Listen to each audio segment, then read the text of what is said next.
What's up, guys? Yeah, little camera mess up right there. There we go. What's up, guys? It's Air Raid Mike, your host of the unscripted, unfiltered, 100% authentic. It is Wednesday, what, the 17th now of July, halfway through the month, folks. But without further ado, we got a fun one ahead. But don't forget to, if you're looking for tickets, your first purchase on SeatGeek is takes $20 off. Use the promo code Off the Ball Network to strictly get that discount. But without further ado, I got a fun one. Football's just around the corner, and it's time to talk some ball. As you guys know, I'm a big diehard Denver Bronco fan. And even though I do know a little about Jacksonville, I got a guy that's probably going to know just a tad bit more than I will, if not a lot more. He is the writer of Big Cat Country. He is the co-host of the Duval Dive, which is a Jaguars podcast, and also Inside the Pigskin podcast, and a former UCF Golden Knight cornerback. Without further ado, Mr. Travis D. Holmes, sir, welcome to the air raid, and I'm glad you're on here tonight. Oh man, thank you for having me. I appreciate it. Hey, I've seen you all out in the socials, chopping it up with everybody, talking to college football. So I'm happy to have a conversation about some NFL, and maybe we'll get into a little bit of college. I don't know. We'll see what happens. We may see what happens. College football is a fast changing sport. I think probably from when you were playing. Oh, I'm sure. It's changed a whole lot and then some. And I think it's just going to keep changing, even the years to come. I'm afraid. So, if you're used to those old school traditions, I think those rivalries. Unless you can keep them within conference, I think they're going to be a ending. But you never know. No, no, I'm not a traditionalist. So you know what? I'm fine with the brand new and just keeping it whatever the kids like. Well, that's not true. I was about to say whatever the kids like, I love, but no, I hate some of this music, and I hate so I hate some of these things, man. But nah, I'm here for it. So for the reasonably, I was always someone who thought like forward thinking college teams and kind of a fan of Boise whenever they would do something like weird like that, in the old, in the 90s, in the early 2000s, stuff like that. So if I'm a fan of some of the things, I just hate the fact that they had to be forced to make a lot of these changes, they being the NCAA by the courts, or probably would have gone a little bit smoother. I know someone commented or texted me that you're not on Twitter or X, whatever you want to call it. The partnership, I'm guessing, between StreamYard and Twitter, X, whatever you want to call it, is some premium setup. So you will not see me on there anymore, but YouTube and Facebook, and Twitch, you'll definitely see me on there. So you can catch it regardless. No issue there. But without further ado, Travis, let's talk some ball and let's talk some Jacksonville Jaguars tonight. Let's do it. Recapping the 2023 season. I was about to say 24, but here we are in 24. 23 season. What was your take? And as they, in my opinion, really, Trevor Lawrence is kind of trying to get there, and some say he got there, and we don't know really. But with Jacksonville, of course, a new stadium on the horizon. Yeah. Recap 23, and what shall we see in 24? So to recap 23, I want to just make a small note about 22. So everybody kind of had these high expectations going into 23 because of how the team ended the second half of the season in 22. Many people kind of forgot about how the first half of that 2022 season went because of how well the end of that 2022 Mm-hmm. season went. But I needed to recap, folks. All right, cool. The Jaguars in 2022 struggled for the first half of the season, actually even up to 2 weeks after the bye week. Like they got destroyed by the Detroit Lions. And I think that was like week 13, week 12, something I like think that. so. Yeah. And it was like a 40-13, 40-12, something like some weird score like that game, and then had everybody in Duval County kind of freaking out because again, at this point, teams, had 6, 7 losses, 3, 4 wins. and then they just go on the street. They just figure themselves out. They start coming back from being down a deficit religiously. They did it against the the Ravens. They did it against the Cowboys and the overtime. They did it against the Chargers. Obviously, they just kept coming back against these teams being down big late in the fourth quarter. And people thought, all right, this is just how they're going to be. They're just going to be these cardiac cats. That's how they're going to. And then 2023 gets here, and Mhm. that spark, whatever you want to call it, momentum, whatever you want to call it, that vibe, uh, everybody kind of just thought it was just going to show up in these moments, and it never did. And Kristen Kurt at the end of the season came out and said it himself in the locker room Yep. after the final game. He's just like, "Hey, we all kind of read the press clippings. We all kind of thought that this." That light was just going to click on when we wanted it to, because we couldn't tell you why it worked in 2022. We just know it worked, Right. and it never happened in 2023. And now they had to go back to the drawing board and kind of figure out, all right, like we're not talking vibes, we're not talking general just momentum and all these other blank words that fans like to say. He's like, no, tell me on the looking at the play Mhm. call, looking at the matchups, why we won these games. And if you can't tell me that, we gotta take this thing to the studs and start over and Yep. figure out a scheme that's going to work. So 2023, man, it was a full of injuries. And I don't want to say it's all that, because even when they were healthy early in the season, it was problems. Like Right. it wasn't working to the way that you wanted it to work. Um, General Manager Trent Baalke, Jacksonville Jaguars general manager. If you're a fan of the 49ers, you probably know who he is, because you probably hate him from his time Mhm. in San Francisco, getting Jim Harbaugh fired. He is the general manager of the Jaguars. He made a bet on the Calvin Ridley trade, trading the Atlanta Falcons to get him in the 2022 trade deadline. He was still suspended. He ended up playing 2023. They placed him as an X receiver all season long, as outside, basically being jammed up on the line of scrimmage all the time. If you look back at his Atlanta Falcon days, that's not who he was. Never was. So he struggled. His struggle wasn't like a crazy struggle. It was just one of those things where whenever you needed him to ball out, whenever you needed him to make a play, he was nowhere to be found Right. in those 15 to 20 situations over the scope of the season. They couldn't get it done because of how they used him, and that's their choices. Like he's a great player, but not the great player in the role that they Mhm. had him in, if that makes sense. Absolutely. Uh, and over the scope of all of it, between their center, Luke Fortner, being a major liability, literally being the 33rd ranked center per Pro Football Focus and multiple other advanced stats, being just the worst, right in the middle of their offense. They couldn't run the ball because of that. They couldn't pass the ball, pass protection because of that. They're just out in the cold, man. And that was in the overall scope of that was what 2023 was. A boatload of injuries up the offensive line, a scheme that doesn't work with the players that you're giving it, and injuries to your quarterback, 4 different ones in the Yep. last 5 weeks, and you end up going 1-4 at the end of the season when you probably should have at minimum made the playoffs just by winning one of those games. It's a rough way. Excuse me. Speaking of injuries, one was to quarterback Trevor Lawrence, and I know a lot of people that I see on Twitter, and Oh, of course, I'm not a I love the NFL, so obviously I know what's going on in Jacksonville. But where I yeah. sit there and say another inside scoop, not so much. No, that's fine. But Trevor Lawrence, a lot of injuries last year, injury prone last year. Do you still feel confident in him being Jacksonville's starting quarterback, not just for 24, but beyond? Oh yeah. Like, I mean, this is a fun one because if you look at the tape, it's easy. And I know it everybody's not watching every single game if you're not a Right. Jacksonville Jaguars fan, if you're not being paid to do it. I get that fully.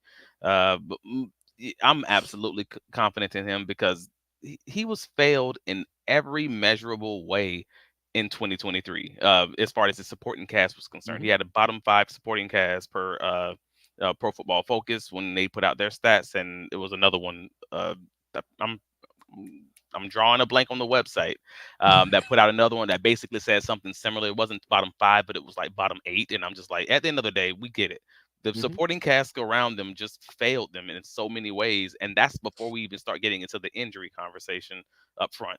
Uh, Trevor Lawrence, if you're looking at the tape, I mean, the dude had 3 of his fumbles were either like one of them was a snapped over his head. Hmm. You got a lateral. You have a snap that was snapped early, basically, and he couldn't get on the ball. And I mean, these are still stats that count against him. And I'm talking about this is 3 out of his first 6 fumbles in the season.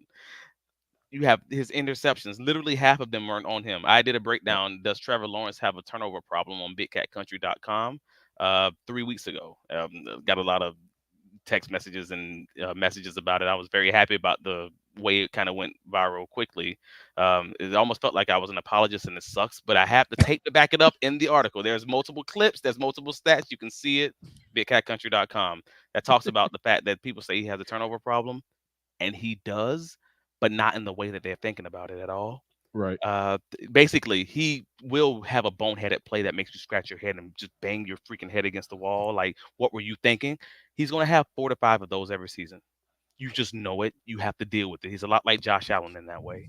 This is what's going to Hmm. happen. Deal with it. But he'll give you the great on top of that if you can accept that he's going to give you those 4 things that make you want to call your mom after the game's over. Uh, but then after that, he just has some throws that's just like, what in the world? Nobody else is even attempting those. And the receiver dropped it. Oh, Tank Bigsby, it dropped, Yep. it bounced off of his head and went into the defender's hand for an interception 3 times in last season. Tank Bigsby, Calvin Ridley, Tank Bigsby, like 3 times last year. I'm talking about just straight throws right to them, off of his helmet into the defender's hands, or off of his hands into the defender's hands, and I'm just like, yo, what is this? Yep. So when I say the supporting cast is failing him in a lot of ways, that's what I mean. Like, he's not Pat Mahomes, he's not a magician, he's not a mutant in that way. But goodness, I mean, the guy's probably top 5 to top 6 in the league, in my personal opinion, if you give him a supporting cast like, I don't know, Dak Prescott has in Dallas. Right. So I am confident in him overall. I just think they just haven't done a good enough job surrounding him with, I don't know, average to above average players. Speaking of players, we'll go receiving core. Of course, Calvin Ridley gone. Zay Jones is gone. Yeah. Bringing in those two, you replace him practically with a Brian Thomas and a Gabe Davis. Um, Seeing a kind of new shift in wide receiving core, um, how do you think that will help out with Trevor Lawrence this year? Of course, Thomas being a explosive talent, Yep. first round overall pick, and of course, you can't forget Christian Kirk, and could you see him, and Welcome do you back. think he'll step into that number one receiver slot like he was back in 22? He will step to the Calvin Ridley role, but I don't know that he's going to necessarily be the number one receiver. Like, I still believe that with the return of Kristen Kirk, who Mhm. also was injured at the end of the Right. season, he if there was nothing that you can walk away with from 2023 for the Jacksonville Jaguars, is that, dang, they missed Christian Kirk when he was out. Like, Calvin just Hmm. wasn't putting up the numbers. Calvin wasn't able to do it, and Calvin's supposed to be the guy, and he just wasn't. And that never happened with Christian. It was no matter what happened, he was going to get his yards. That's just, you just knew it, and they were always going to be on the same page with those option routes. And that gives me confidence going into 2024 that Christian Kurtz, that dude. And it's not to say Brian Thomas won't be great, because what Brian Thomas does brings to this offense is the ability to go vertical, which you saw in his college tape. Yeah. He's able to make those contested catches that literally nobody on the Jaguars roster was able to do last season. They all struggled in contested catch rate. And that's just Brian Thomas's game. Like, they finally are building Trevor Lawrence an offense, not necessarily even with the best players, because like I said earlier, Calvin Ridley was a good player. Hmm. He was a bad player in the way that they wanted to Yeah. run this offense. Brian Thomas Jr. and Gabe Davis, for all of his faults, and he does have some. If you ask any Buffalo Bills fan, they'll let you know all about him. Oh, there's a lot. There's a He lot that's probably watching eventually down the road. Yeah, he is someone who is good at one thing. Well, I say 2 things really. He's good at making those contested catches, and he's good at making those plays like third down plays, red zone plays, and going vertical. Like, he was actually second in the league in catches over catch rate over 20 Hmm. yards. Like, so I'm like, all right, so he's a deep threat. That's what I'm getting at. He's a deep threat. He's the guy you throw to on third down, fourth down situations. Cool. That's exactly what Brian Thomas is. So if you've Nice. got nothing from that, you got, all right. They want to go vertical. Yeah, offense go boom. That's what I'm getting from that. Is Hmm. they want to be a vertical offense. They basically are trying to build themselves an offense that's, honestly kind of similar to that Buffalo Bills offense when they got Diggs, and Yep. maybe give Trevor Lawrence an ability to truly go vertical since he's never had that in his career. And you think about that, he just signed his extension. That's And insane. he's never had That is insane. like a true vertical threat. Like who's his best receiver? If you don't say Calvin Ridley, Ooh. I, I mean, who we talking? I guess yeah, you got to go with Christian Kirk. And even when Christian Kirk was signed, everybody was kind of like going crazy because of the numbers of that deal because they were always like, hey, he's maybe top 20 receiver in the league. Oh, easily, absolutely Yeah, right. but that's my point. Like he's a great number two, a lower number one probably. I think that's a reasonable range to put him at. And that's and that's Trevor Lawrence's best receiver he's ever had, and he Yep. just signed an extension. So he's finally getting an offense built around him that's going to allow him to go vertical. And also at the same time, having Evan Ingram underneath all of that is going to control the intermediate. So this seems like an offense that's more ready to fit the scheme that they're running. And these players are actually like have the skill sets to fit the offense that they're trying to build. Whereas Calvin Ridley and these, some of these other picks are just, hey, let's get the best player and put them in our scheme. And it just didn't work like that. It just didn't work well in that way. Well, and Evan Ingram is a very interesting name, not in a bad way, but a name that You can say polarizing. It's fine. yeah. Giants fans hate him. I I understand. will say, I will say, him and Lawrence has developed, in my opinion, some great chemistry between one another. That they But have.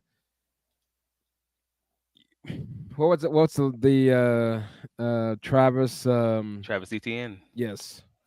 Do you think he can? Do you expect him to have a kind of same workload this year coming out of the backfield? I mean, the team doesn't want him to have that same workload. I'll tell you that. Well, they didn't want him to have the workload he had last year. To be Right. clear, they said it all throughout camp. They're kind of saying the same thing again this season. Of we really want to get Tank Bigsby involved. We really want to get Dearness Johnson involved. We don't want to run the tires off of Travis Etienne. We don't want to overload him with these carries. Right. And then it was never able to materialize because Tank Bigsby, honestly, again, I'm always gonna keep it a buck with you. He probably had one of the worst rookie seasons from a running back that I've seen in my life, and I've watched NFL football for 39 years on this earth. And I'm not trying to say that as a knock to the man. Hmm. Like, again, I'm in the locker room, I'm talking to him, I'm everything else. I want to be clear about this. Right. It was what it was. That season was rough on a if you look at the amount of times he touched the ball and the amount of turnovers he had, whew, anybody else is Hmm. getting benched by the end of that season. And that's how bad they wanted to take the load off of Travis Etienne, is that they kept giving him opportunities until like you get to week 17 and 18 when they finally started giving Dearness Johnson some reps just to have someone else take the load off of Etienne. So do I believe that he'll have the workload that he had as far as having, the 267 carries last season? They don't want that. They would prefer that be somewhere probably closer to 215 to 220 over the scope of a season. But they would hope that he's more effective because they actually have good blocking on the offensive line. Like we just talked about, Luke Fortner, their center, Yep. struggling badly. But now they brought Mitch Morris, again, another Buffalo Bill, Hmm. center in this offseason. So now they might have the ability to run guard to guard. That may open things up a little bit. And so Travis Etienne may have less carries, but I think the hope and the goal is that he's going to be more effective, hopefully getting to that 1,200-yard range while having 20 to 30 less carries over the season. Offensive line. Hmm.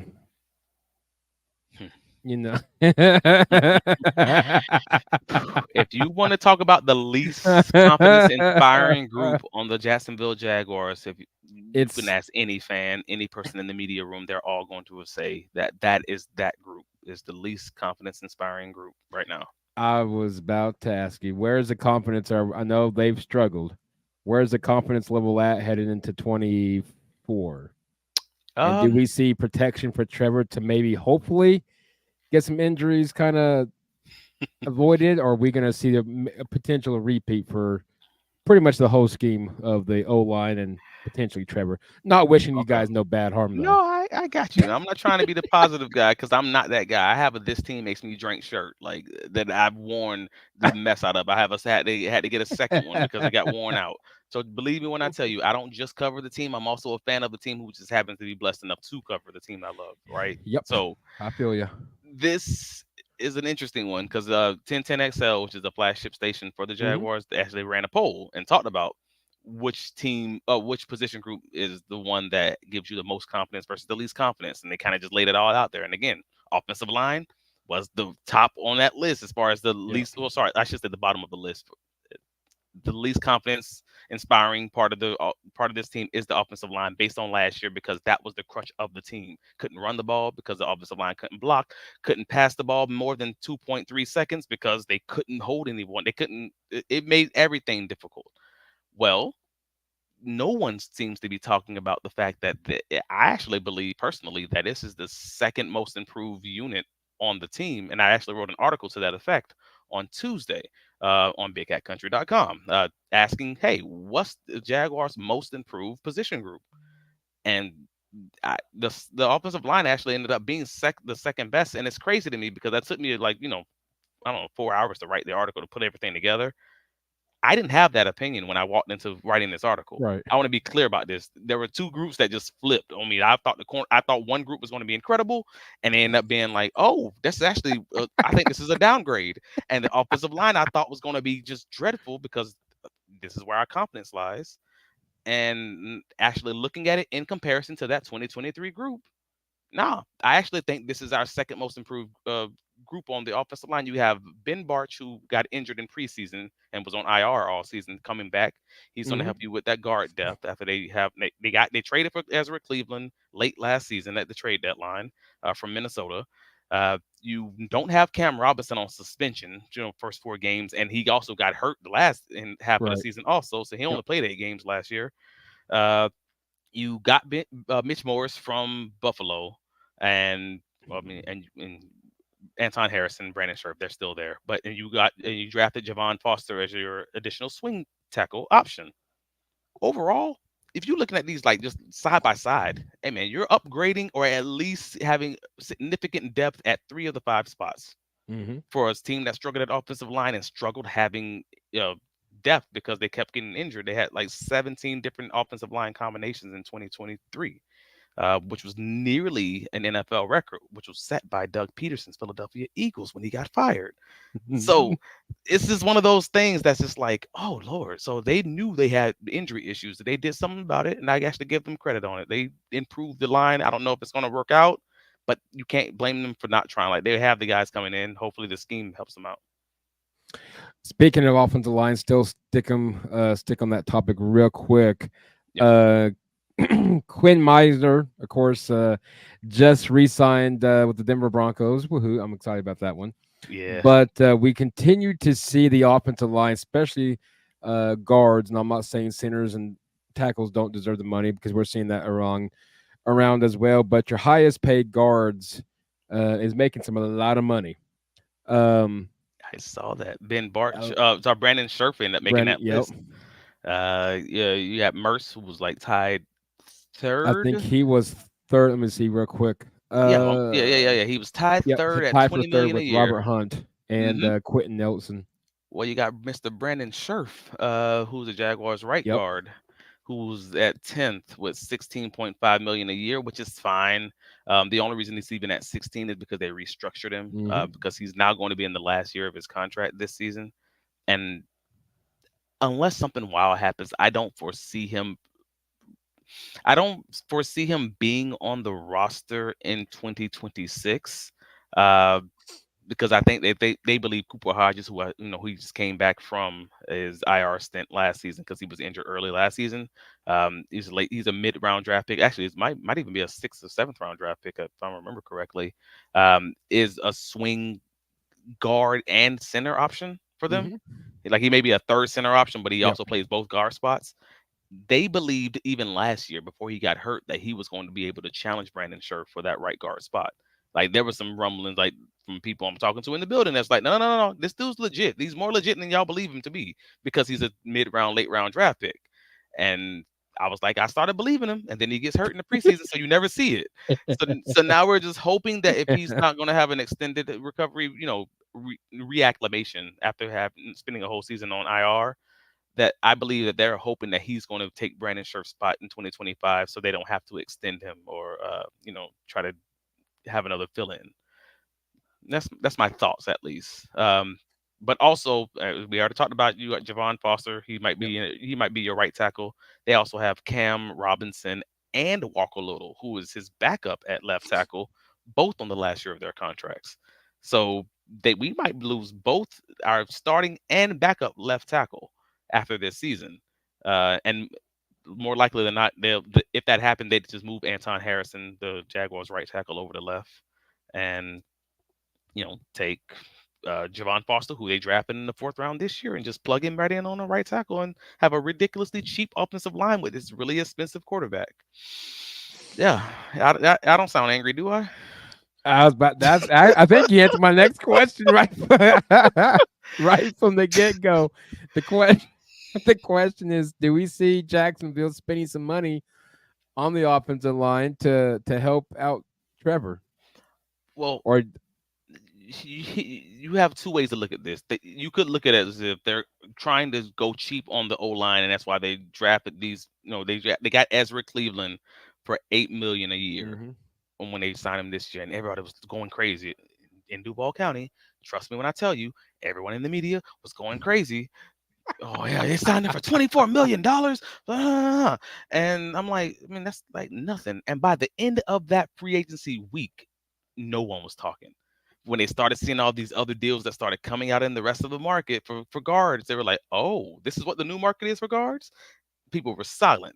Now no one's even blinking an eye talking about an $8 million a year contract for Ezra Cleveland, because he is making, we're talking 2.5 times less than most of these guards in the top 10. This isn't even a conversation at this point. So, yeah, I think they are trying to go cheap with the line and try to go young at minimum with the line, and hopefully it works out, because I don't know. If it don't work out, I guess they're not going to be there to pay the price, because there's going to be somebody else, and new GM, new coach. Come on. I would say switching from offense to now defense. Um, Needless to say, is it safe to say Trevor Lawrence carried Jacksonville into the playoffs in 22 because the defense wasn't that great, Ooh, Travis? And then last year the spicy. defense not really returning the favor. Is that kind of That's spicy. That's interesting. I don't know that I can go. I don't know if I can go with that though. It's like the Jaguars' defense was never truly good right? in both years, but they were great at turnovers. And so this is what happened in Mm-hmm. 2022. They were 4th in the league, tied with Buffalo Bills. Actually, it's a lot of Buffalo similarities. I promise you, it's not. I'm not making that up. They were tied as 4th in the At least league. he didn't lose 4 straight Super Bowls, though. Oh, fair. But we also haven't made it to one yet. But Ah, give us time. Give us time. it will 1995. We're happen. still newbies, man. We're like 30 years old or something. Uh, You guys should have made what was that Tom 90? Brady. Miles Jack wasn't down. We should have made that one. What Should have was made that the Tennessee 96, Titans one when they 97? played against the Rams. When they took our playbook, I forget what year that was though. There's a few occasions that we probably Mhm. should have been there, but It's yeah, all don't. good. Yeah, you just twisting that knife, man. But yeah. So dang it, it was I don't even know what were we talking about. The defense. Defense. Yeah, they were 4th in the league in 2022 in turnovers, and that was a big part of what helped them again make the playoffs. I mean, heck, they made it. The Cowboys game was a pick six. Mhm. For a touchdown that what was it? Yeah, yeah. In overtime, right? So I'm Yes. not crazy. So Yep, yeah. yep, yep. So at the end of the day, the turnovers is what helped them not feel like a bad defense, even though they were. 'Cause they probably were like 18th to 20th in the league, if I had to make a guess. And in 2023, they started the first half of the year when they were 8-3. I had an article that I wrote on Big Cat Country. I even went to check last month when we were talking about it on a different podcast, because I was like, "This is something." I guarantee that's what it was, and that's exactly what it was. They were 4th in the league when they were 8-3 in turnovers again, Mhm. and all that happened was the turnovers dried up.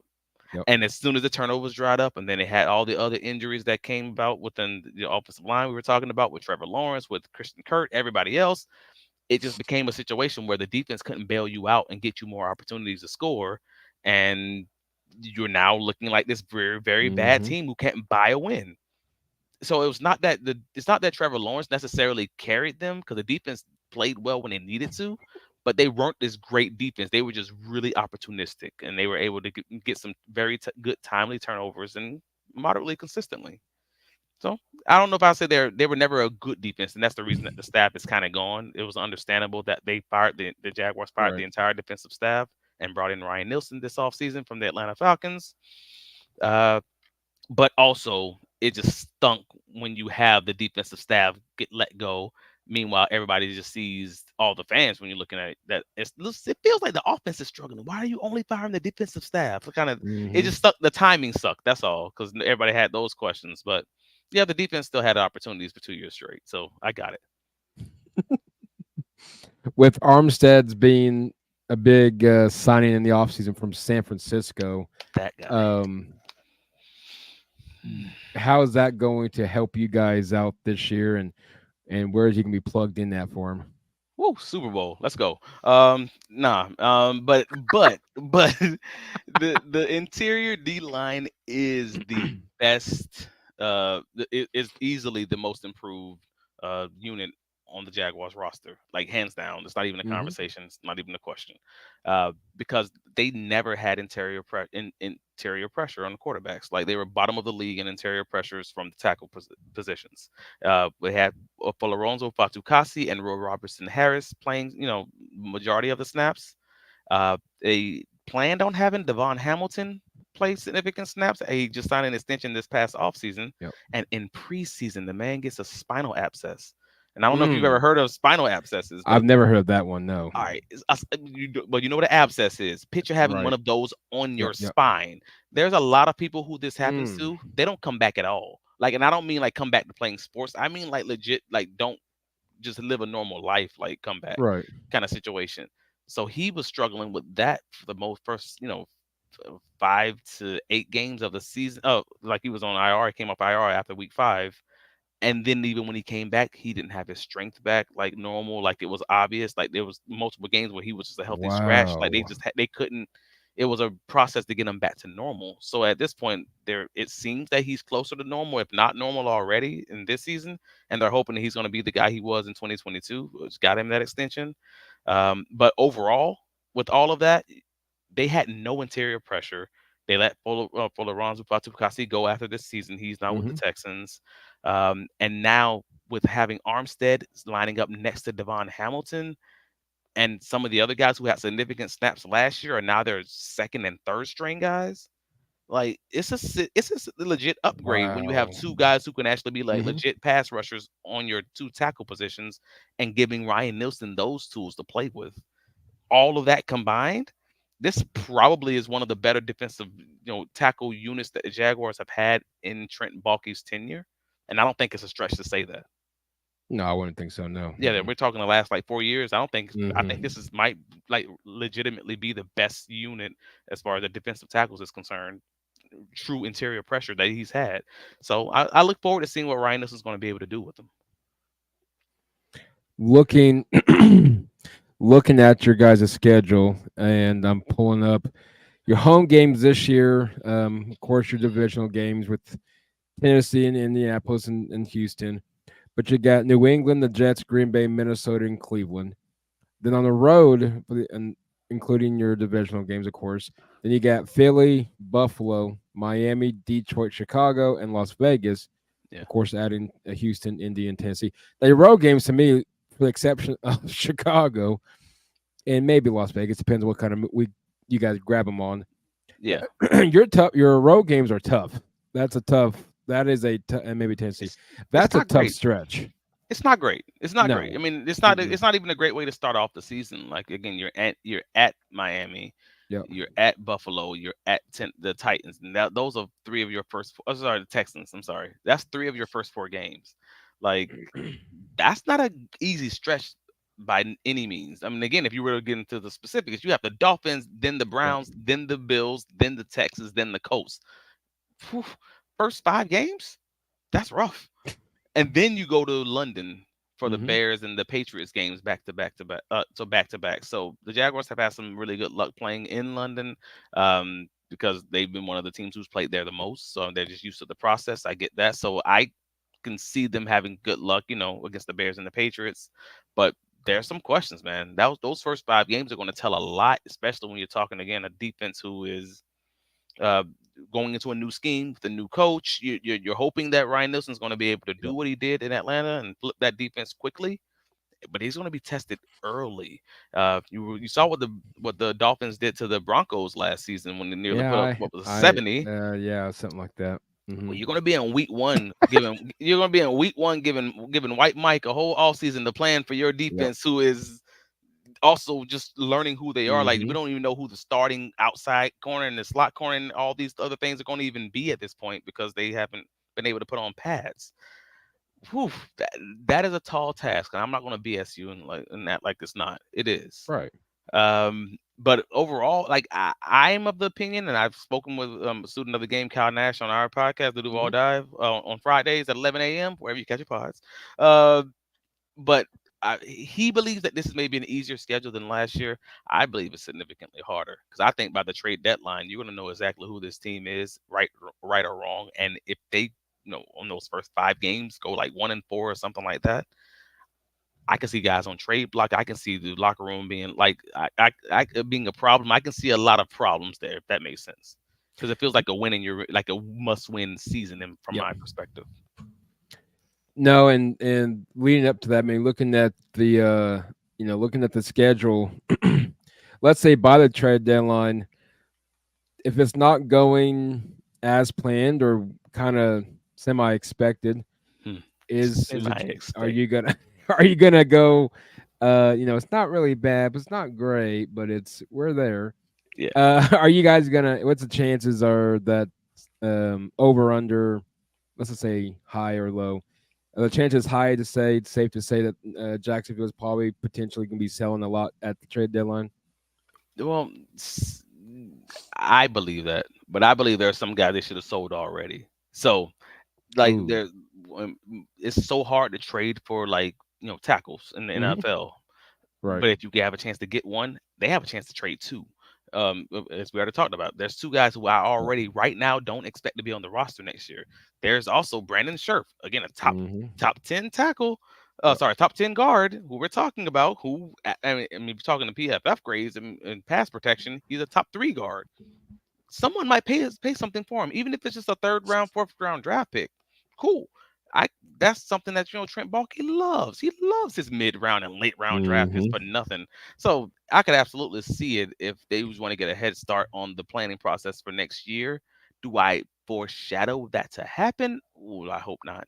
But is it possible? Yeah. I mean, again, you can trade Cam Robinson. You can trade Walker Little, who's younger, significantly cheaper, and played nearly as well as Cam Robinson. Like Cam Robinson is one of those guys, left tackle Cam Robinson, who I thought the Jaguars were going to trade last year after his 4-game suspension, and they just didn't for whatever reason. Uh, yeah, so I think they can have a chance to trade both those left tackles and even a guard, and on the offensive line. So they have a few options there because these are people that just aren't historically traded. And so it's hard to get your hands on that kind of guy if you can get him for a third, fourth round draft pick. Right. Looking at the schedule as we wrap up the preview of the Jaguars portion of Mhm. it, what's your final record for Jacksonville? And I'm Oh, gonna say over under. Let's do 7 wins. oh yeah, I do over 7. I mean, that's fine. I think that's an easy one. I thought you were gonna make it hard on me. No, I appreciate this. Yeah, 7 wins was the minimum. Was the minimum once we got rid of Urban Meyer. Like that was it. So as soon as you got an actual coach who actually recognizes Aaron Donald and knows who he is, and gets on the plane after you have a game in Ohio, Yep. yeah, after you got that and then got Trevor Lawrence in the door, I thought 7 wins would be the minimum.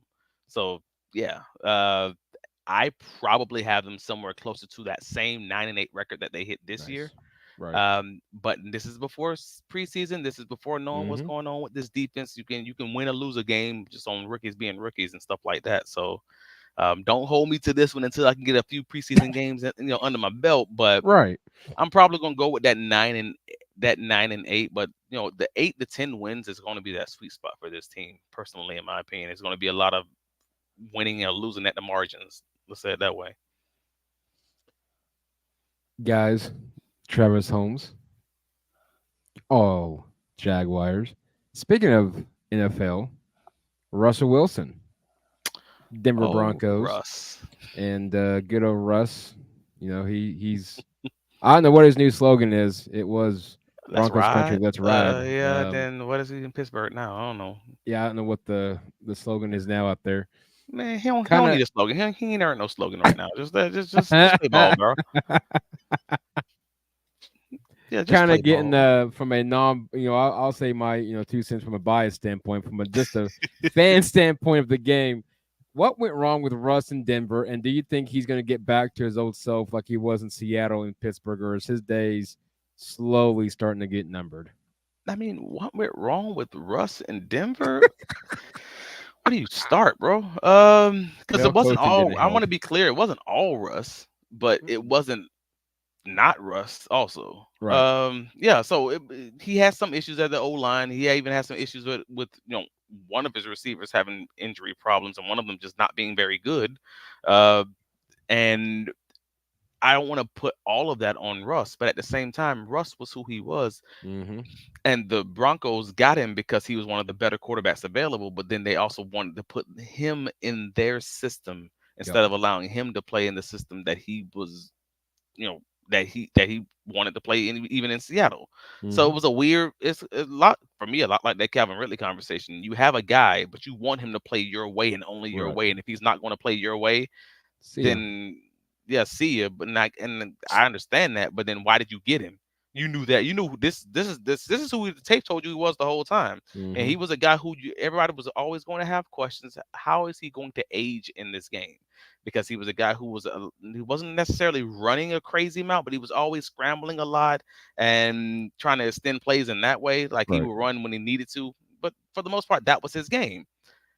What happens when you can't do that? Like, what happens when you get to an age or you get to a point or you get to an injury point where you just can't do it in that way? This is what happens. The Denver Broncos, like you saw, that's what happens. You take Mm-hmm. a lot of unnecessary sacks, you have some unnecessary turnovers in that way, and you just look a little older trying to play the regular ball control offense, uh, you know, uh, the 3-step drop, and these things that he just hasn't historically been great at. And that's not a knock on him. It's just that wasn't your game. Correct. So what's going to happen in Pittsburgh? I got the same questions I had for Denver, because that's for the most part what Pittsburgh has historically done. So I don't know if they're going to change their offensive system to allow for him to flourish better. Like, I don't know how that's going to work out. But I think he's going to have a legitimate opportunity, at least, because if Russell Wilson is one thing, he is a I'm going to come in and do my job and shut the heck up, rah rah locker room guy. I'll give Yep. him that if he's nothing Mm-hmm. else. And that's exactly who Mike Tomlin is. Yep. Right. So if Yep. there's nothing that Mike Tomlin would respect, is Yep. the guy who's going to be, oh, that's me. Yeah, yeah, we can do this.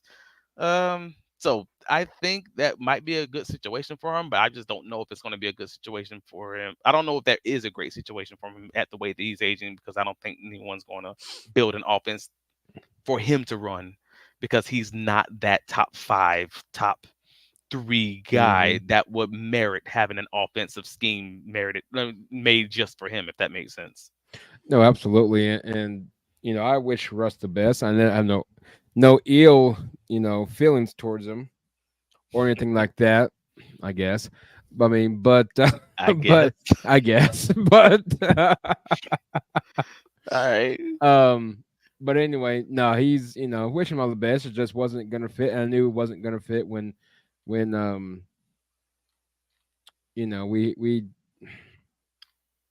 I don't know when the stadium was caught fire. That was just like the kind of like the what would be like this great saying, kind of like the proof in the pudding in a different way. Like you guys Yeah. are just cursed. There you go, the word cursed. Kind of like the Oh Chicago man. Cubs for so many years, um, Yeah. Sean Payton. But when Sean Payton came through, I didn't see him keeping Russ around. I just I'm didn't s- see that I'm working still on out. the fence on Sean Payton, and that's not. I mean, because again, it's hard to say how good these coaches are versus how good the players they happen to have around them and the roster that was built. And when dude had Drew Brees, Hmm. Drew Brees, that's a great situation. But a Yep. lot of coaches look great with Drew. A lot of coaches look Hmm. great with Peyton Manning. A lot of coaches look great with Tom Brady. Well, I say a Hmm. lot of coaches. No, actually, two coaches, whatever, look great with Tom Brady, and then don't look great without him. So I Yep. don't know what to. Sean probably would have been great not to come back because now Hmm. we're going to judge you based almost solely on what happens Yep. after Drew Brees. Because if you crumble and fail, like Bill Belichick did after Tom, everybody gonna be on the stage clowning you at that next Netflix special. Like, bro, you should have just stayed retired. Like, so that's gonna be the No, conversation. That's exactly. gonna be the question. Mike McCarthy, Dallas. This is Mike his final year, you McCarthy. think? He already got the paint. The fact that you get to this point, if you get to the point where your final year of your contract is now started and you haven't been extended, your quarterback's on the last year of their contract and they Hmm. haven't been extended. Your wide receiver one is asking for a new contract, and Yep. it seems very likely that he's not going to get it based on these prices in the streets. The way their entire roster's set up is set up to say this is it no matter what. Like it's Super Bowl or bust. And frankly, if you get to a point where it's Super Bowl or bust, it's already bust. Like Hmm. it's just busting, and we just haven't figured that, and everybody else just hadn't figured that out yet. Because I don't think if he won the Super Bowl, do you really believe that means Jerry Jones is going to renew their contract all because he just got the Super Bowl this one season? That's how it works. If he loses the divisional round champ Yep. in the divisional round, you think he's just going to be like, well, it's fine? No, he's going to fire him even then. And I think it's already over. The fact that we're Oh, here absolutely. Yeah. having the conversation, it's a wrap. No, no, I'm with you on that. I think Dallas. Well, first of all, we should all. I mean, I think majority of the NFL is. I think we're all on the same page that Jared Jones is the issue in Dallas, and I don't think he's gonna until he decides to ever. Let me ask you. No. Let me ask you Yep. this. What? Mm, why is Jerry Jones the issue in Dallas? He's got too much control, dude. He's got way too much control. Because what is he? Mm, The besides the owner, he's the. I think he's the he's a He's the GM. He's a GM, GM. Yeah. and he's something. I think he has some other title to him. I think. Well, I don't know if he's has another title with them, but he has a title with the NFL because he's the chairman of the Right. television rights deal. So he's Yep. the person that all the networks have to negotiate with. So he's the head of that. So he's the money bags for the team. He's the money Hmm. bags for the NFL in a lot of ways because he's the main guy they have to negotiate with, which is how he's became Right. America's team because they have to negotiate with him. Right. Um, but so you just feel like he has too much power because I I honestly think think. if he gives up the GM position, even if he just gives up the title and just has his say in it, I think he'll. I think Dallas would be in a better position. Ooh, see, I disagree. But I'm happy to hear you say it though. No. That's why I wanted to ask the question first before giving my opinion on it because I'm like, Yep. no. I think Jerry Jones has actually been a solid GM. I think he just don't know how to shut up. Like Well, that if he did, absolutely. yeah, if he didn't have a radio show and Oh wasn't God. always Puff Daddy in the middle of the stage dancing, trying to be in front, come to Death Row Record, like he is that guy who just talk too much and don't let his accomplishments speak for themselves. The team has struggled to make it to Super Bowls, but the fact of the matter is, if you look at that Dallas Cowboys team, I would argue that that is a top seven, six roster, top to bottom. I'm not talking like again, you got a late round quarterback, Right. Right. and just looking at everything else, that is a really good O line. It was a good defensive line. It's Hmm. it's a great defense overall Oh, until absolutely. they Yeah. started playing them in all this off Yeah. coverage. You got a solid situation overall that he didn't do bad work in putting together. He just don't know how to shut up and stay out of the media. Like that's the big Hmm. part for Jerry. But I don't think that he's the problem in that way. He is a distraction because of the media stuff. Right. Uh, but yeah, I don't think they're a worse made team than a lot of other teams, like even the Kansas City Chiefs. They just have to have a mutant at quarterback that can win them games that they should lose. Hmm. So that's why I'm like I would love to say the Cowboys stink because the Cowboys stink, but the Cowboys stink because they've just been unlucky in a lot of ways, and Dak sometimes crumbles at the clutch moments, and the Yeah. coach also kind of stinks in some of those Hmm. other clutch moments, and yeah, but Jerry's done solid, honestly. He just don't know how to shut up. And Ezekiel Elliott getting smashed and pancaked as a sin. All right. Zeke was a rough one though. Everybody, Dude, that was. yeah. No one's gonna bat 100. Zeke was a I rough felt one. bad for him on that one. I ain't gonna lie. How when God's getting out there, you're gonna try to block this dude. 1-on-1, like this is old Oklahoma drill, bruh. Exactly. And they had him playing center, so he can't even really square up. He just on your heels, bro. That's rough. I Yeah, mean, I bad. can't say much. My team, we have. I think we've gone through so many quarterbacks. I can't remember all of them at this point. But Who'd you guys have last year? Oh, sorry, not yeah. Who? Russ, and then we ended with The Stidham, Stidham, Jarrett Stidham. Jarrett Stidham. Man, Mm-hmm. I ain't heard that name since he was in Yep. college. Exactly. Okay. Hey, redeem people's careers in Denver. Okay, well, I appreciate y'all, man. Hey, That's very philanthropist of you guys. Like yeah. you're a giving organization. I appreciate that. We definitely give quarterbacks chances. There's a lot of them that has been given chances. Hey man, Elway was struggling trying to find that guy that's Poor like him. guy. He Yeah. he really did, and that's the problem that a lot of former players have is they always look for the guy that reminds them of them. Hmm. And that's him. And he find these guys. They Yep. look like me, yeah, but they don't play like you, bro. Not even Yeah, close. and that's the issue. Mark Brunell, I'm sure nobody, as much as Trevor's his own guy, Mark Brunell can't, nobody can repeat what Mark. I thought Mark Yeah. Brunell was a phenomenal quarterback in Jacksonville. No, he was, man. He was Yeah, dope. he Like was no one, good. no one don't hear from him a lot these days, which is kind of funny because like most guys you expect, like quarterback, you expect to be Hmm. around on the media doing things like that, but you don't hear from Mark a lot these days in Jacksonville. I don't blame him. He wants to stay in the limelight. Man, I understand that too. It's probably more Yeah. enjoyable experience. Speaking of Jacksonville, real quick, before we talk some big league money, Mhm. um, now obviously you guys getting that new stadium. Did you ever think Jacksonville would Yeah. ever be end up in London? Oh no, I always thought it was dumb because well, the reason that people ever were talking about it because people don't know math, and I'm not saying that about all people. I'm Right. just saying that about most of them. We live in America. I know what this is. Like, Yeah, a lot of us that. Yeah, we don't.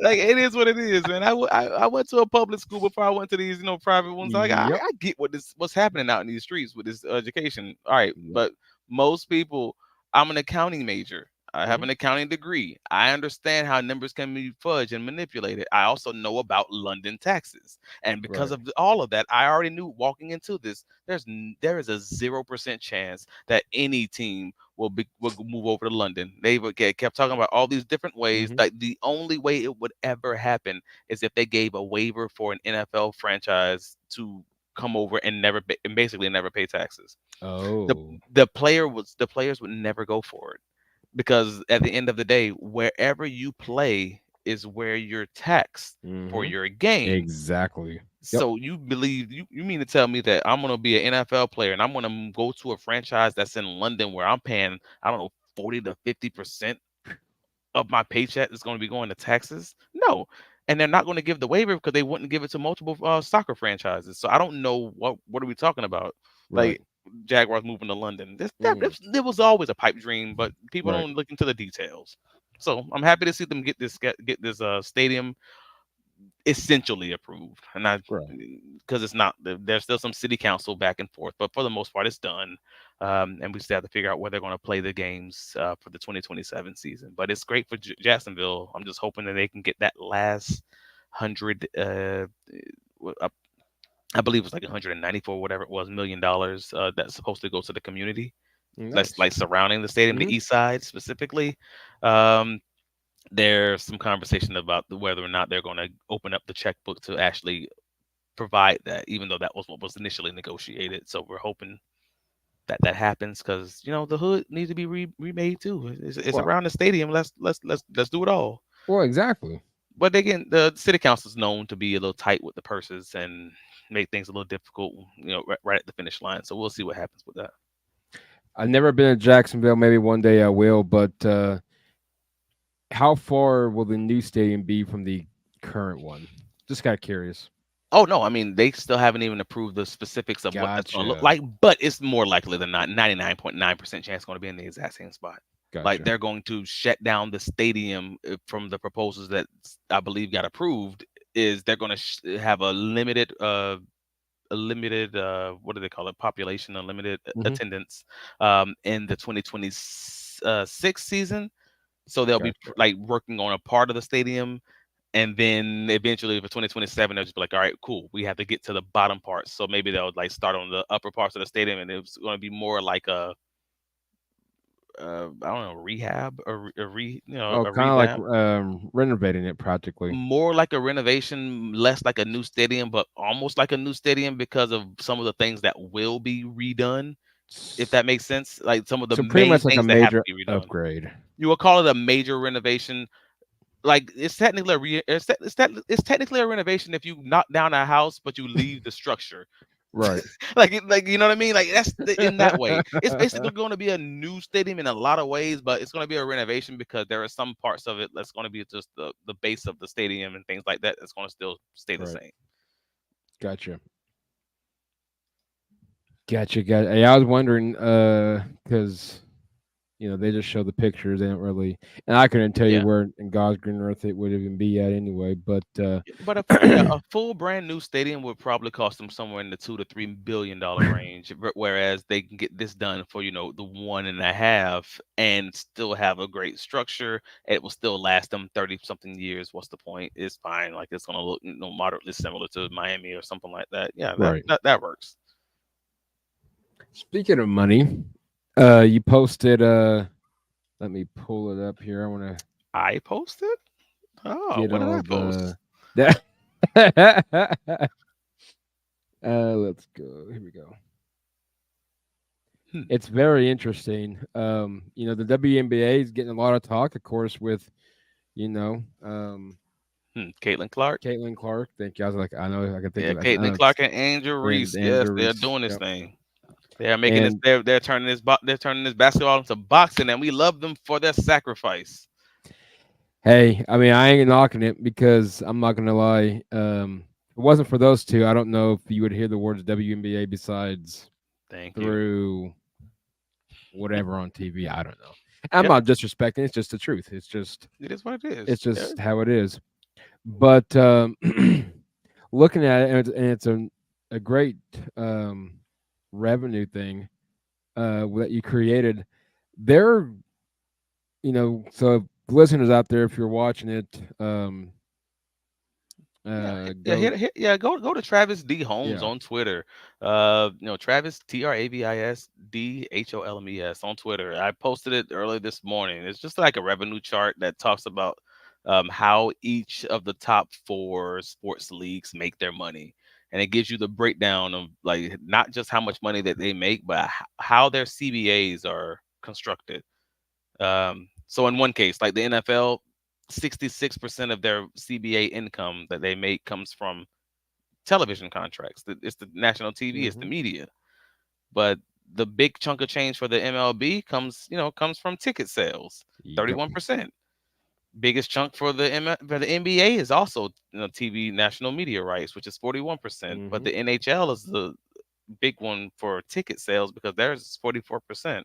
And it just breaks it down in that way, telling you it helps explain why some of these sports leagues won't make the decisions to have less games and other ones will. Like the other ones will be okay with it because it's not where the majority of their money's coming from. I just thought it was a real interesting, little chart, little graph.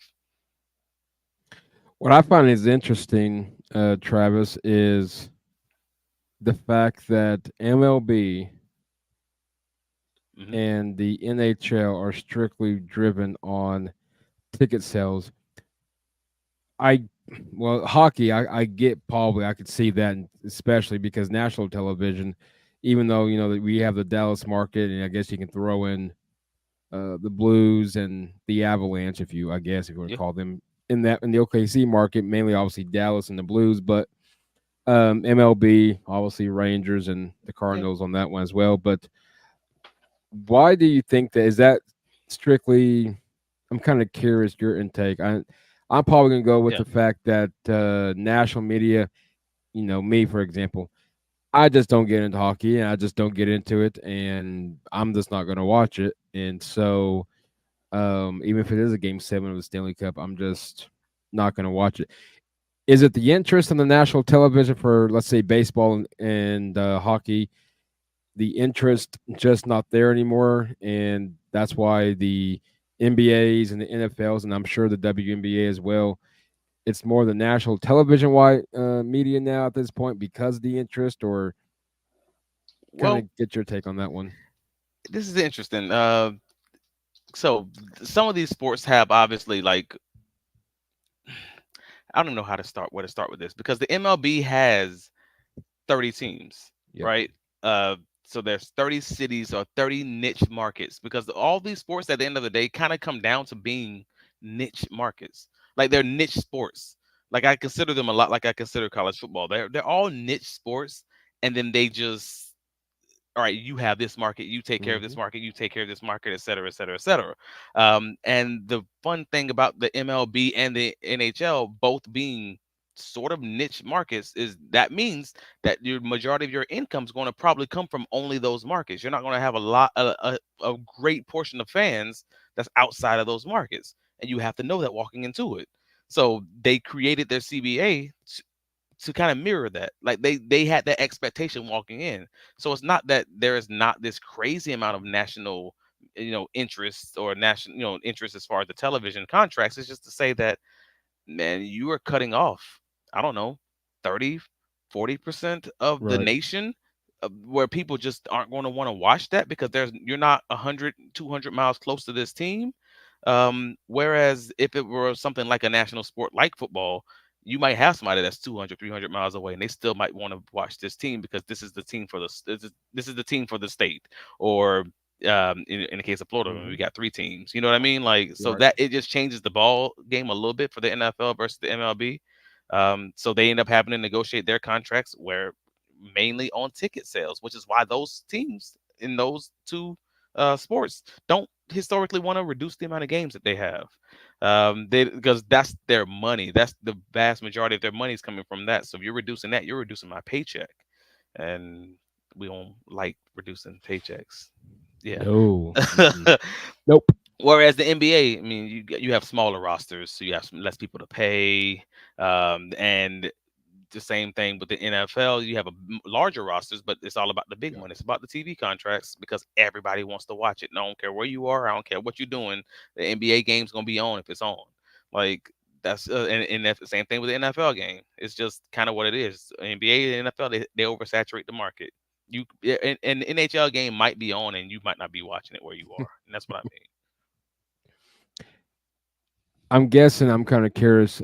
Is the national television is that or is do you think they're going also off of the streaming services too, or are we thinking like the? I'd have to presume that, yeah. That's what I Because was I kind of mean, wondering. when they say local TV media, Right, it's one because I'm percent. like, dang, it's like one Well, percent. for the NFL, it's 1%, but that's Right. because they have to put it on. Like Right. they don't make any money from the networks when they're games that aren't blacked out. Like they're automatically on the Yep. what do they call it? They're automatically on the On the airwaves, on the earpiece. What are those yes. things called? Rabbit ears? Yeah, you know what I'm talking about. Yeah. The Oh. public Oh television. yeah. Yeah.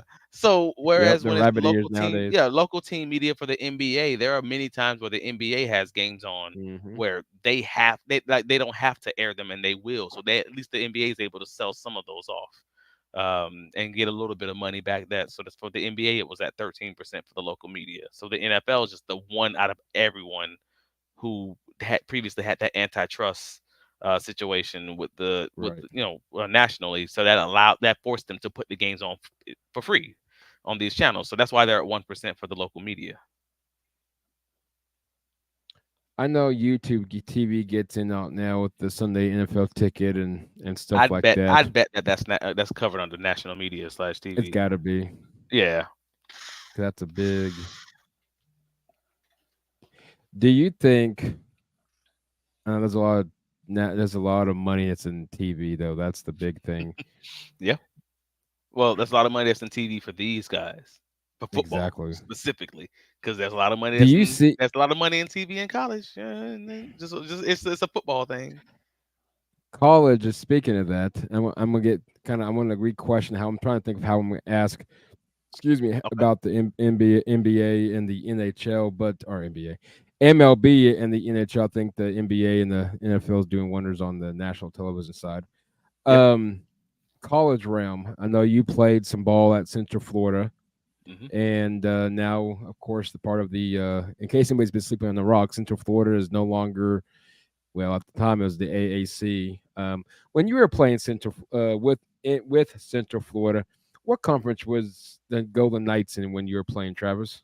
We were in the oh gosh, man. Let me turn around. Conference USA. There we go. Conference Wow. USA, and it was our first year. After that was the Hawaii Bowl jersey. Nice. That's behind me. And then the following year we went to a different conference, which it still wasn't the AAC at the time. I'm trying to remember what it was though. Yeah, I don't know. Yeah. I'm trying to blank, but that was like our last season in Conference USA, and then we went to somewhere else, and then we went. We just kept moving on up the ladder at that point. Um, but yeah, it was a great situation. Blessed to play under George O'Leary. Good Um, old George. yeah, good old George. And then they got hurt, and they had to leave, bro. Because they were telling me, whispering in my ear, "Hey man, that scholarship about to be gone." So Hmm. had to get out the paint. But I was fortunate enough to land at Northern Michigan and finish out my year there. Got to play under Matt LaFleur for that my last season. Really? So that was dope. It was cool to say I was able to say, "Hey, I played for two NFL coaches," Hmm. and got to play with a lot of NFL players. Like so, it was like pretty cool overall. What was it like going to George? What was it like playing for Coach George O'Leary? If I'm gonna keep it 100, if I'm gonna keep you 100 with it, I hated him. Um, but I've said Hey, this it's on real and authentic. this isn't the first podcast I've said that on, and it's fine. It's the truth. Like I can respect who you are, Hmm. as a man, but I can also not like who you are as a coach, if that makes sense. Right. You know what I No, mean? Like, absolutely. because he wasn't the coach that originally got me to come to Central Florida in the first place. That was Hmm. Mike Cruz, that was Coach Kruzik. And then O'Leary came in the first season because we stunk under Kruzik. To be clear, Right. we were not good. O'Leary comes in, he flips everything on his head as he's supposed to. Hmm. Kind of just revamps the whole organization. Unfortunately, he was still very stuck in his ways, and this is how football should be played. This is how football Right. should be run.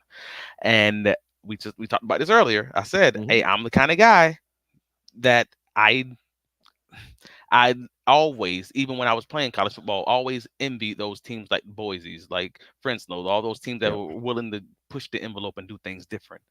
And then I'm on a team with this coach who was very stubborn in the old ways of doing everything. And my running backs have to be 6'1", my cornerbacks have to be 6 foot, Yep. 200 pounds, like these in arbitrary rules that just shouldn't Yeah, exist. it's practically the old school ways, pretty much. That's it. Yep. I hated playing under him as the coach in that way, but he was good at getting wins. He was good, Hmm. guaranteed to get you 500 or better because of Yep. how he coached and how it was. So I can respect the man and I understand why he did what he did, but at the same time, because of who I am, like as far as my mind for the sport, I was never going to get on board with that because I was a fan of the other way. New school, old school. Hmm. No, I respect that because I mean, there's I get like I get a lot of these coaches. As I always say, they overstay their stay, or their philosophy just isn't working because the way that you see it, Hmm. especially in football, not just even from the college realm, but the NFL realm. I mean, we just don't see the ground and pounds anymore. You see more people throwing it, Right. just unless you're Mac Jones and or you know, unless you're like Daniel Jones Yeah. and throwing to the other team more. But no, I mean, you see the game changes quite a bit in the football realm. And what was it like leaving going from Central Florida and playing for Coach O'Leary to Matt LaFleur up Northern Michigan. Northern Michigan? Yeah.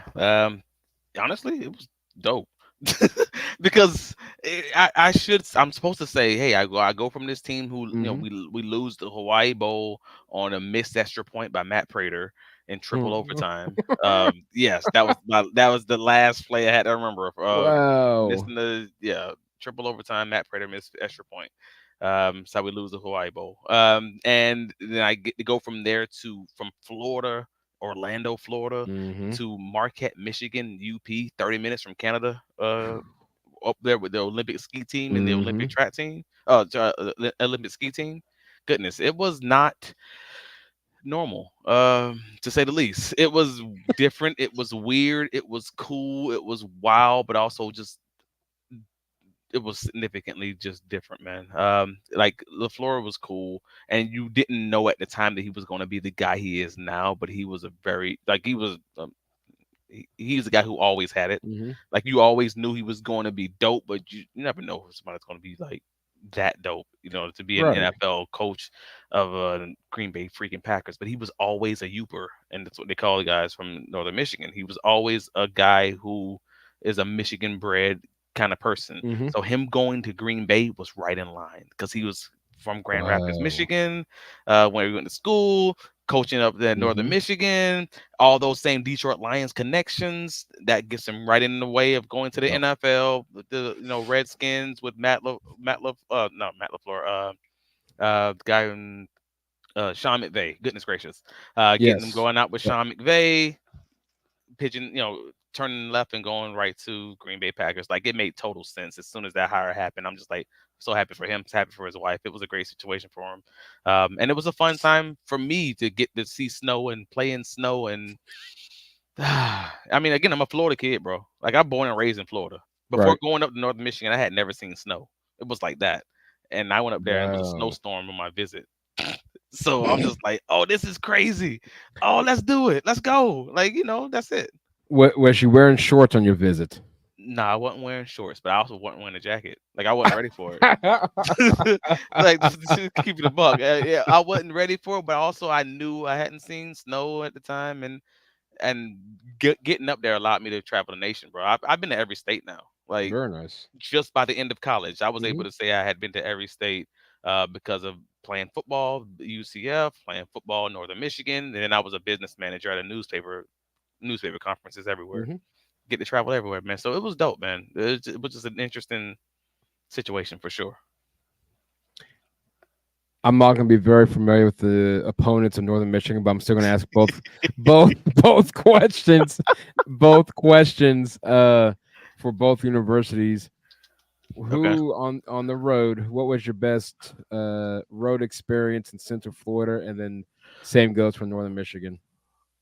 Uh, Best experience at Northern Michigan and best experience on the road at so best is that's hard. Because this is around the same time we got I think it was Hurricane Katrina. If it wasn't Katrina, it was another big hurricane that like did some serious damage to Louisiana area. And 'Cause I think what I'm Katrina thinking it was was. Katrina. Oh, 05, oh oh, six, or something that's like right. that. Yeah, I know it's definitely. It was, But so it yeah. was something like that. It was Yep. after a hurricane had happened. Like we had to sleep on the gym floor. Mm. Like because we had to fly out for the game and they were getting ready to shut down the whole area, kind of one of Mhm. those things. So the whole team, like, we flew out flew straight to Louisiana. We didn't even stay at Tulane. Like, we stayed at some kind of hotel that was up the street from there. So Wow. like, we're staying with the people who are all like displaced. They're all like hotels filled with these normal people, but it was a really dope experience because it felt like home in a lot of ways. Mhm. And I don't mean by home, I mean like not like I mean, like, you know what? When you at the house, it's like a block party on the street. Everybody's barbecuing, and everybody just like out and just having a blast. And normally these are business trips, right? Right. Like normally they're not letting you out the hotel. Everything's scheduled. You got meetings, you got food, you got drills, everything Mhm. else. And this is like a party at the same time. And it was just like, all right, this is dope. It was different and at a terrible time. Right. It felt like a mixture of football and home, if you know what I mean. Nice. And so in that way, I was like, all right, this was a different experience than all the rest of them. So you'll always kind of remember it in that way. Mhm. Uh, and for Northern Michigan University, I mean, it was easily just playing against Grand Valley State because they were like the big Oh, dogs. there. Exactly. Yeah, they were the I know big where dogs. you're. They Yeah. they were exactly who you want to punch in the mouth Yep. if you want to win. We didn't win against them. But that's a team conversation. I felt like I had a great game. I don't care. I mean, we're later, bro. I can say that now. I couldn't say that then, but I mean, the statute of limitations is on past 10 What? years, so it Right. No. is. Exactly. Yeah. Yeah, but so I was like, it was a great visit overall. But my mom got to fly up and see us play Nice. that game and everything, and I was still sad about us losing, but it is what it is, you know. Uh, Probably those two. Nothing real special about that individual game, other than the fact that it was just a That's who dope you're playing. right. It was a dope experience, and for the most part, it was a close game until like late in the fourth when they kind of pulled away. But I don't play offense.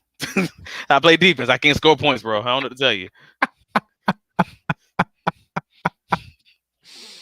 If if you was on offense, could you score some points for him? I mean, I came to college as a receiver. They moved me to Nice. cornerback. Like, O'Leary moved me to cornerback. So like I felt Gotcha. like I could do whatever. Just tell me where to go. I guess I'm a worker ant, man. The the question. Knowing what you know now, Mm. what would you tell yourself?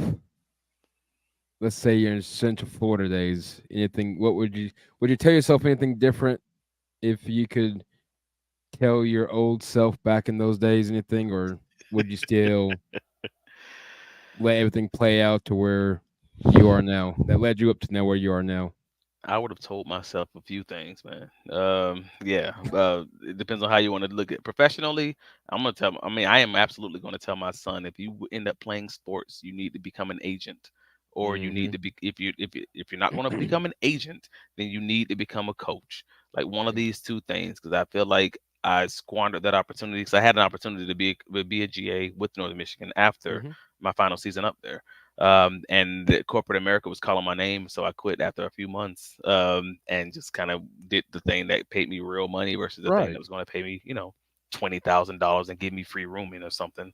Mm-hmm. Um, and I regretted that for a long time because, again, I mean, I literally was playing under Matt LaFleur and Bernie Anderson, two great Michigan Yep. coaches. Like, that was a Mm-hmm. good opportunity to you can look back and be like, all right, dude, you could have just followed them coattail, position coaches, whatever you got to do, been in the league. So probably one of those things, using those connections to do great things in the sport that you love already made Right. total sense to me. But also, don't be a jerk, man. You don't got to be a jerk to be great. Mm. No. I'm a 39-year-old man. Mm-hmm. Like it took me some time to figure out who I was because I had that Napoleon complex, that little man syndrome. Yep. Being 5'9", 180 pounds, soaking wet around all these giants all the time. Uh, I was fighting for everything, and even in practice, I'm fighting against these guys trying to, earn my spot. But Of that course. can result in I ain't care if guys like me. Let me say it that way. I ain't care if guys like me. I care that they respected me. Like, Mm-hmm. and that didn't always go well. So that's gonna be some strife there. It took a course. few. It took a few guys, Mike Sims Walker specifically, Brandon Marshall specifically, and Courtney Sims. A few guys who you may not know their name, but I'm naming those two specifically that snapped on me. That had to tell me, hey man, put you in your place to Hmm. for me to realize they knew who they were as a young people. I took some time to have to figure out who I was, some growing into that little body, figure it all out. But probably those things, like there's different ways of getting it done, and that's kind of one of those things I had to grow up to learn. What would you say? I'm not trying to get too deep, but enough to No, where audience can learn about you as well. What would you say would be your defining moment during maybe your Central Florida days, your Northern Michigan days, whatever it might be? What do you believe was your defining moment to catapult where you are or where you was going at the time? so if we're talking on the field or off the field, because I got my the defining moment for me was probably something that happened off the field. Was just the time the few months of me being a Hmm. GA that let me know just how much I love to cut down film, how much I love to watch film and Nice. like break it down, like things that I dreaded doing while playing the sport. All of a sudden, I'm out of the sport, and I'm like, "Oh man, this is dope!" Like, this is the thing that I get into when Hmm. I'm writing for BigCatCountry.com and being a game day analyst for A7B in sports. Like, I can look at this play and I can tell you who's at fault. And I'm in a room with all these other writers and they have no idea what the heck is going on. And I'm one of the few Right. people in that room that's like, no, no, this is covered. No, no, no, he's at fault. He was supposed to guard him. And this is what the quarterback's Nice. looking at. Like, it's kind of breaking these things down. Um, and so that was a defining moment for me because I didn't know how much I loved that until that was all that I was doing for Hmm. 10 hours in a day, 12 hours a day. It's just cutting down film and just kind of just writing your notes, trying to figure out this is what coverage they're in. This is who's at fault. This is where he's looking. This is the second read. It was an interesting little moment for me. But if you're talking on the field, I mean, I had a 10 tackle game against Kent State. Uh, Dang. uh, no, I'm sorry, I said Kent State. There was Josh Cribbs is quarterback, and I gotta remember who the team was though. Is old Josh Cribbs played for the Cleveland Browns? He was a receiver, but he actually played quarterback in college. Oh, Um, it was in that game, 10 tackles, and then I intercepted Big Ben. And it was his good only, old Big and it Ben was at his Miami of only, yeah, Ohio. it was his only interception in his senior year. And it's funny, I just got into an argument with somebody on Discord about that like a year ago. I said just, but I got into an argument with those guys about it because they were like, "Dude, I'm looking online and it said you had an interception against this other team," and I'm like, "Wait, what?" And he Yes, showed me some, Kent State. and You're he showed right. me one website and it said I had an interception against a different team, and I'm like, I don't know, but look at this website now. This website it says Miami, Ohio, and I'm like, I don't know what to tell y'all, bro. I didn't control the internet in 2010. So Ain't some that? websites, yeah, so some websites say one team against.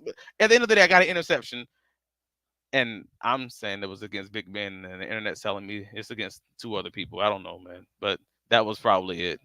Um, just because it was his only one of the season, I was happy about it. And I did Google search Josh Cribbs. It is Kent State. It was Kent State. Okay, Yep. cool. Dang, hey man, you getting 15 years later, I start drawing blanks on which team name. Exactly. Well, everybody, moves around, and it's been a while because Yeah, it's. I'm about to get yeah. close to. These transfer days. You like the? Do you Do I like? like transfer? Do you like the transfer portal? I I think wish it's a I little would. messed up, I but wish it was around when I was in, but I don't like the way they do. I don't like the way they do it, but I wish something good, something similar to it was around when I played. Because again, I hmm, wouldn't have had to travel to Michigan to a D2 school because I wouldn't have lost my year of eligibility if right. I transferred to another D1 school. That's the Hmm. reason I went to Northern Michigan because I needed to go Yep. D2. And Augusta State was on Christmas break at the time, so I could timing. It just Right. was Of course. terrible timing, and I only had a week or two to make the decision. But it was a great situation overall. But I like the transfer portal overall. I just don't like the fact that the courts had to force it on Yep. the rest of the league because if the NCAA would have come up with a system, it probably would have been significantly different and significantly better than what we have right now. Oh, But most definitely. they were forced to because it was through the courts, and being forced to do anything is always going to be worse than something Yep. you built on your own. I don't know. Yeah, maybe they'll make them employees, and if they just make everybody employees and just pay them a stipend, it got to be a crazy amount. Then there's no complaints because now you're an employee. You signed up for this. I think Mm-hmm. that'd be a much simpler solution, though. That's not a bad idea. Right. I don't care. You pay them 30,000. You're gonna save a lot more money at the end of this. Well, Um, yeah, absolutely, yeah. absolutely. You'll save a lot more money. 'Cause the kids might not. They may hate it, but at the end of the day, you gonna say yes, or Money's you'll say yes, or you gonna say no. Like yep. that's the only limited amount of schools. They'll figure it out. But again, don't get the courts involved. I know a big week in college football. Before I ask you, I finally got the question I was going to ask you earlier. Okay. Uh, have you played the new college football 25? Because everybody's been playing it. I haven't, man. I got invited to two different streams on Twitch because people was like, "Hey, man, let's start playing. Let's start talking about it." I'm like, man, I don't even got my PS5 no more. Like, that's how much time I don't. That's how much time I don't have. I don't It's true have the though. No, system. I don't got absolutely. the game no more. Like, I'm just like, I would have to buy it all to start over Yep. because I hadn't been playing Madden and they weren't making NCAA. So it's like, nah, all Mm-mm. right, cool. Nope. I might get into it because everybody keeps talking about it, but I haven't decided that just yet. I just spend my time at Jaguars training camps and writing whatever else, filling that with all that. But you played it yet? I have not. No. Oh, okay, okay. I don't I'm feel too like loud. you. I don't have. I don't get.